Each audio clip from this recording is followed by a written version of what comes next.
Angel ministries അവതരിപ്പിക്കുന്നു ജീവമാർഗം. സർവലോകവും നേടിയാലും സമ്പത്ത് കുന്നുപോൽ കൂട്ടിയാലും ജുർമിക്കും ലോകത്തിൽ വാഴും. ജീവമാർഗം പ്രോഗ്രാമിലേക്ക് ഏവർക്കും സ്വാഗതം. ഇന്ന് നമ്മോട് ദൈവവചനത്തിൽ നിന്ന് സംസാരിക്കുന്നത് ബ്രദർ ഐപ്പ് ചെറിയാൻ, ബാംഗ്ലൂർ. പ്രാർത്ഥനയോടെ ഈ സന്ദേശം ശ്രവിച്ചാലും. സംഖ്യാപുസ്തകം 14 അധ്യായം അതിൻ്റെ 15 മുതൽ 25 വരെയുള്ള വാക്യങ്ങൾ ഞാൻ വായിക്കുന്നു.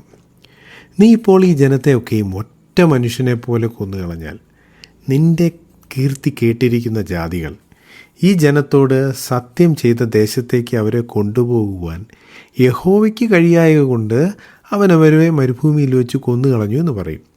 യഹോവ ദീർഘക്ഷമയും മഹാദയുമുള്ളവൻ, അകൃത്യവും ലംഘനവും ക്ഷമിക്കുന്നവൻ, കുറ്റക്കാരനെ വെറുതെ വിടാതെ പിതാക്കന്മാരുടെ അകൃത്യം 3-ാമത്തെയും 4-ാമത്തെയും തലമുറയോളം മക്കളുടെ മേൽ സന്ദർശിക്കുന്നവൻ എന്നിങ്ങനെ നീ അരുളി ചെയ്തതുപോലെ കർത്താവേ, ഇപ്പോൾ നിന്റെ ശക്തി വലുതായിരിക്കണമേ.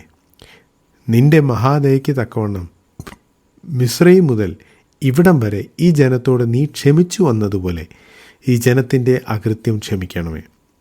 അതിന് യഹോവ അരുളി ചെയ്തത്, നിന്റെ അപേക്ഷ പ്രകാരം ഞാൻ ക്ഷമിച്ചിരിക്കുന്നു. എങ്കിലും എന്നാണ് ഭൂമിയെല്ലാം യഹോവയുടെ തേജസ് കൊണ്ട് നിറഞ്ഞിരിക്കും. എൻ്റെ തേജസ്സും മിസ്രയീമിലും മരുഭൂമിയിലും വെച്ച് ഞാൻ ചെയ്ത അടയാളങ്ങളും കണ്ടിട്ടുള്ള പുരുഷന്മാർ എല്ലാവരും ഇപ്പോൾ 10 പ്രാവശ്യം എന്നെ പരീക്ഷിക്കുകയും എൻ്റെ വാക്ക് കൂട്ടാക്കാതിരിക്കുകയും ചെയ്തതുകൊണ്ട് അവരുടെ പിതാക്കന്മാരോട് ഞാൻ സത്യം ചെയ്തിട്ടുള്ള ദേശം അവർ കാണുകയില്ല. എന്നെ നിരസിച്ചവർ ആരും അത് കാണുകയില്ല. എൻ്റെ ദാസനായ കാലേബോ, അവന് വേറൊരു സ്വഭാവമുള്ളതുകൊണ്ടും എന്നെ പൂർണ്ണമായി അനുസരിച്ചതുകൊണ്ടും അവൻ പോയിരുന്ന ദേശത്തേക്ക് ഞാൻ അവനെ എത്തിക്കും. അവൻ്റെ സന്തതി അത് കൈവശമാക്കും. എന്നാൽ അമാലേക്കരും കനാന്യരും താഴ്വരയിൽ പാർക്കുന്നതുകൊണ്ട് നിങ്ങൾ നാളെ ചെങ്കടലിലേക്കുള്ള വഴിയായി മരുഭൂമിയിലേക്ക് മടങ്ങിപ്പോകുവിൻ. മോശ ദൈവത്തോട് പക്ഷപാതം ചെയ്തുകൊണ്ട് പറയുന്ന വാക്കുകളാണ് നാം ആദ്യം വായിച്ചു കേട്ടത്. മോശ ഇവിടെ പറയുന്നത്, ദൈവം ഈ ജനത്തോട് കോപിച്ച് ഇവരെ മരുഭൂമിയിൽ വെച്ച് ഒറ്റ മനുഷ്യനെ പോലെ നശിപ്പിച്ച് കളഞ്ഞാൽ ഈ കാര്യം കേൾക്കുന്ന മറ്റ് ജാതികൾ ദൈവത്തെ കുറ്റം പറയും. അവരെ വാഗ്ദത്തം ചെയ്ത ദേശത്തേക്ക് കൊണ്ടുപോകാൻ കഴിയാഞ്ഞതുകൊണ്ടാണ് യഹോവ അവരെ നശിപ്പിച്ച് കളഞ്ഞത് എന്ന് പറയും. എന്നിട്ട് 17-ാം വാക്യത്തിൽ മോശ പറയുന്നു, ദൈവം ദീർഘക്ഷമയും മഹാദയുമുള്ളവൻ, അകൃത്യവും ലംഘനവും ക്ഷമിക്കുന്നവൻ, കുറ്റക്കാരെ വെറുതെ വിടാതെ പിതാക്കന്മാരുടെ അകൃത്യം 3-ാമത്തെയും 4-ാമത്തെയും തലമുറയോളം മക്കളെ മേൽ സന്ദർശിക്കുന്നവൻ. ഈ കാര്യം ദൈവം തന്നെ അരുളി ചെയ്തതാണെന്നാണ് മോശ പറയുന്നത്. അപ്പോൾ ദൈവത്തെക്കുറിച്ച് പറഞ്ഞ കാര്യം ദീർഘക്ഷമയും മഹാദയും ഉള്ളവനാണ്, അകൃത്യവും ലംഘനവും ക്ഷമിക്കുന്നവനാണെങ്കിലും കുറ്റക്കാരെ താൻ ശിക്ഷിക്കുന്നവനാണ്. ഇതൊക്കെ പറഞ്ഞിട്ട് മോശ പറയുന്നു 19-ാം വാക്യത്തിൽ, നിന്റെ മഹാദയ്ക്ക് തക്കോണം മിസ്രയീം മുതൽ ഇവിടം വരെ ഈ ജനത്തോട് നീ ക്ഷമിച്ചു വന്നതുപോലെ ജനത്തിൻ്റെ അകൃത്യം ഇനിയും ക്ഷമിക്കണം. ഇനിയും എന്ന് പറഞ്ഞത് ഞാൻ ആഡ് ചെയ്തതാണ്. എങ്കിലും അവരോട് ക്ഷമിക്കണമേ എന്നാണ് മോശ ദൈവത്തോട് പറഞ്ഞത്. ദൈവം 20-ാം വാക്യത്തിൽ നിന്റെ അപേക്ഷ പ്രകാരം ഞാൻ ക്ഷമിച്ചിരിക്കുന്നു എന്ന് പറയുന്നു. അപ്പോൾ ദൈവം ക്ഷമിച്ചു എന്ന് പറഞ്ഞതുകൊണ്ട് എന്താണ് ഉദ്ദേശിച്ചത്? ഈ ജനം വാഗ്ദത്ത ദേശത്ത് എത്തുമെന്നാണോ? ഒരു വിധത്തിൽ പറഞ്ഞാൽ ഈ ജനം എത്തും. എന്നാൽ ദൈവത്തിനെതിരെ മറുതലിച്ച, ദൈവത്തെ തിരസ്കരിച്ച, ദൈവത്തെ പരീക്ഷിച്ച, ദൈവത്തിൻ്റെ വാക്ക് കൂട്ടാക്കാതിരുന്ന ആളുകൾ അവർ എത്തുകയില്ല, വാഗ്ദത്ത ദേശത്ത് പ്രവേശിക്കുകയില്ല. എങ്കിലും ഈ ജനം അവിടെ എത്തും. ഇവിടെ ദൈവം തനിക്കെതിരെ പെറുപെറുക്കുകയും മത്സരിക്കുകയും ചെയ്ത ആളുകളെ ശിക്ഷിക്കാൻ തീരുമാനിച്ചു. എന്നാൽ താൻ അവരെ ശിക്ഷിക്കുമ്പോൾ തന്നെ ആ ജനത്തെ തൻ്റെ വാഗ്ദത്ത പ്രകാരം വാഗ്ദത്ത ദേശത്ത് എത്തിക്കുകയും ചെയ്യും. ഇവിടെ ഒന്നും ദൈവം വാക്കുവ്യത്യാസം കാണിക്കുന്നില്ല, താൻ ചെയ്ത വാഗ്ദത്തം നിവർത്തിക്കാതിരിക്കുന്നും ഇല്ല. അതുകൊണ്ടാണ് താൻ പിന്നീട് പറയുന്നു 21-ാം വാക്യത്തിൽ, എങ്കിലും എന്നാണ് ഭൂമിയെല്ലാം യഹോവയുടെ തേജസ് കൊണ്ട് നിറഞ്ഞിരിക്കും. എന്ന് പറഞ്ഞാൽ എന്താണ് അതിൻ്റെ അർത്ഥം?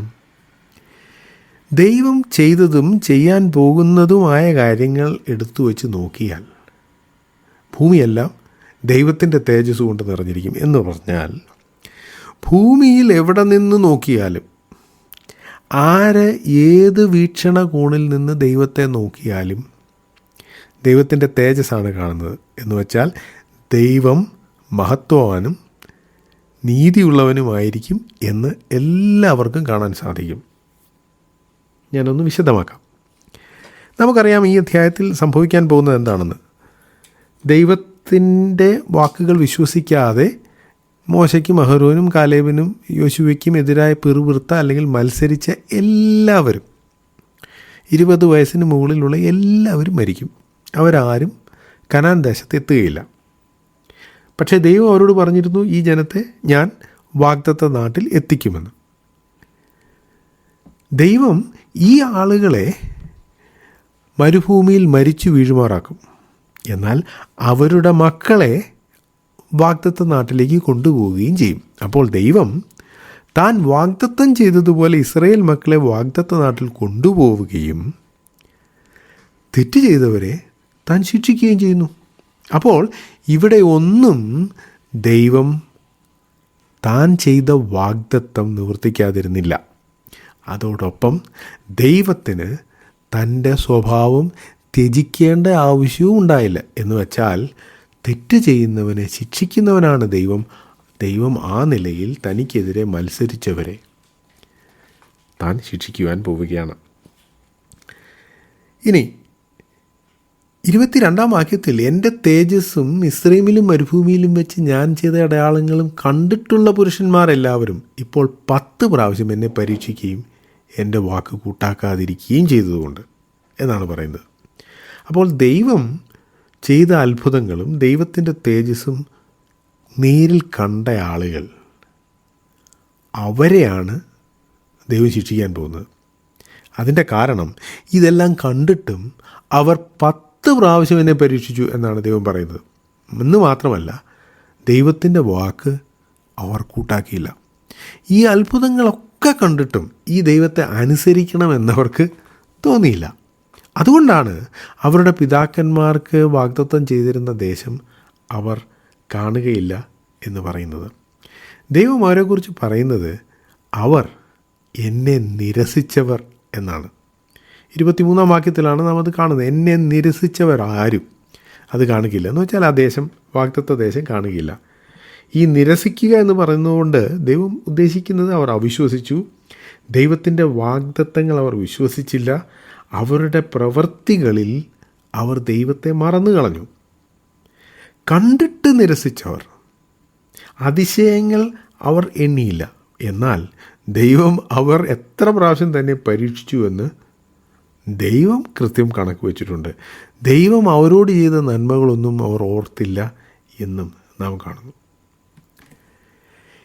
ഇനി ദൈവം പറയുകയാണ് 25-ാം വാക്യം, അമാലേക്കരും കനാന്യരും താഴ്വരയിൽ പാർക്കുന്നതുകൊണ്ട് നിങ്ങൾ നാളെ ചെങ്കടലിലേക്കുള്ള വഴിയായി മരുഭൂമിയിലേക്ക് മടങ്ങിപ്പോകുവിൻ.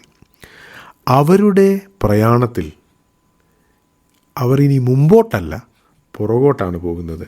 കാരണം അവർ ദൈവത്തെ വിശ്വസിച്ചില്ല. യോശുവയും കാലേബും അവർ ഒന്നും ചെയ്തില്ല. അവർ പിറുപിറുത്തില്ല, ആളുകളോട് ദുർവർത്തമാനം പറഞ്ഞില്ല. അവർ ഇതൊക്കെ കണ്ടു, ദൈവത്തോടൊപ്പം അവർ നിന്നു.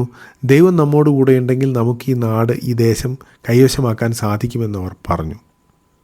പക്ഷേ അവരും ഈ ദുരന്തത്തിൽ ഭാഗഭാക്കുകളാകേണ്ടി വന്നു. 40 വർഷം അവരും മരുഭൂമിയിൽ അലഞ്ഞു നടക്കേണ്ടി വന്നു. എന്നാൽ അവരെക്കുറിച്ച്, പ്രത്യേകിച്ച് കാലേബിനെക്കുറിച്ച് ദൈവം പറയുന്നത്, കാലേബിന് വേറൊരു സ്വഭാവം ഉണ്ടായിരുന്നുവെന്നാണ്. വേറൊരു സ്വഭാവമുള്ള ആളുകൾ അവർ വളരെ ചുരുക്കമാണ്. ഈ 20 ലക്ഷം ആളുകളുടെ ഇടയിൽ 2 പേരെ അങ്ങനെ ഉണ്ടായിരുന്നുള്ളൂ. പക്ഷേ ദൈവം അങ്ങനെയുള്ള ആളുകളെ നോക്കുന്നു. ജനം മുഴുവനും ദൈവത്തിനെതിരെ മറുതലിക്കുകയും പിറുപിറുക്കുകയും ചെയ്തപ്പോൾ അതിന് കൂട്ടാക്കാതിരുന്ന 2 പേരുണ്ട്. അവരെ ദൈവം മറന്നു കളഞ്ഞില്ല. നമ്മുടെ ജീവിതത്തിൽ ദൈവം പല അതിശയങ്ങളും ചെയ്തിട്ടുണ്ട്. ദൈവത്തിൻ്റെ തേജസ് പല പ്രാവശ്യം നമുക്ക് വ്യക്തമായി മനസ്സിലായിട്ടുണ്ട്. അങ്ങനെ സംഭവിച്ചിട്ടുണ്ടെങ്കിൽ നമ്മൾ കൂടുതൽ ഉത്തരവാദിത്തമുള്ളവരായിത്തീരുകയാണ്. നമ്മൾ ദൈവത്തിൽ വിശ്വസിക്കുകയും ദൈവത്തെ അനുസരിക്കുകയും ചെയ്യാനുള്ള ബാധ്യത നമുക്ക് കൂടുതലാണ്. കാരണം നാം ദൈവത്തിൻ്റെ അനുഗ്രഹങ്ങൾ, അതിശയങ്ങൾ അനുഭവിച്ചവരാണ്. അങ്ങനെയുള്ളവർ ദൈവത്തിനെതിരെ മറുതലിച്ചാൽ, ദൈവത്തെ തിരസ്കരിച്ചാൽ അതിൻ്റെ പ്രത്യാഘാതം വളരെ ഗൗരവമുള്ളതായിരിക്കും. ഈ സന്ദേശം ശ്രദ്ധിച്ച എല്ലാ പ്രിയപ്പെട്ടവർക്കും കർത്തൃനാമത്തിൽ നന്ദി. ബൈബിൾ കറസ്പോണ്ടൻസ് കോഴ്സിൽ ചേർന്ന് പഠിക്കുവാൻ ആഗ്രഹിക്കുന്നവർ മേൽവിലാസം അയച്ചു തന്നാലും പ്രാർത്ഥനാ വിഷയങ്ങളും അറിയിക്കുമല്ലോ.